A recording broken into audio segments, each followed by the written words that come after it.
காலையில் 5:30க்குலாம் எந்திரிக்கணும் அப்படின்னு அலாரம் வைப்பேன். ஆனால் அலாரம் அடிச்சதும் ஆஃப் பண்ணிவிட்டு 6:06க்கு தான் எந்திரிக்கிறேன் இப்போல்லாம் இந்த குளிருக்கு.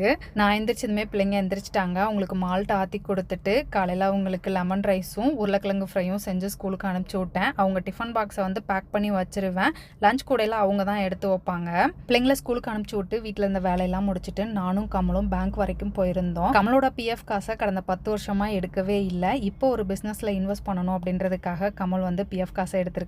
கமல் அவங்க ஃப்ரெண்ட்ஸ் கூட சேர்ந்து 4 வீடு கன்ஸ்ட்ரக்ட் பண்ணிட்டு இருக்காங்க. இது எல்லாமே வந்து ஃபார் சேலுக்காக. அவங்க சைட்ல வீடு பார்த்தீங்க அப்படின்னா பேஸ்மெண்ட் வரைக்கும் வந்துருச்சு. கடகடன் வேலை பார்த்துட்டு இருக்காங்க. போய் அட்வான்ஸ் காசு கொடுத்துட்டு சைட்டை பார்த்துட்டு வந்தோம். வர வழியில அப்படியே ஒரு டீயை குடிச்சிட்டு கடைக்கு வந்துட்டோம். ராஜேஷ் கிச்சன்ல இந்த கோனா கிராஸ் பேக்ஸ் வந்து சேல் பண்ணிட்டு இருக்கோம். நல்லா ஃபாஸ்ட் மூவிங்ல இருக்கு. நிறைய பேர் எம்ப்ராய்டரி டிசைன் தான் கேட்குறாங்க. ஒரே டிசைன் வந்து எல்லா டைமும் கிடைக்காது. டிஃப்ரெண்ட் டைப்ஸ்ல தான் வரும். வேணும்னு நினைக்கிறவங்க ஸ்க்ரீன்ல கொடுத்துருக்க வாட்ஸ்அப் நம்பருக்கும் வாட்ஸ்அப் பண்ணலாம். இல்லாட்டி நம்ம வெப்சைட்லயும் ஆர்டர் பண்ணிக்கலாம். அடுத்த வீடியோல பார்க்கலாம். பாய்.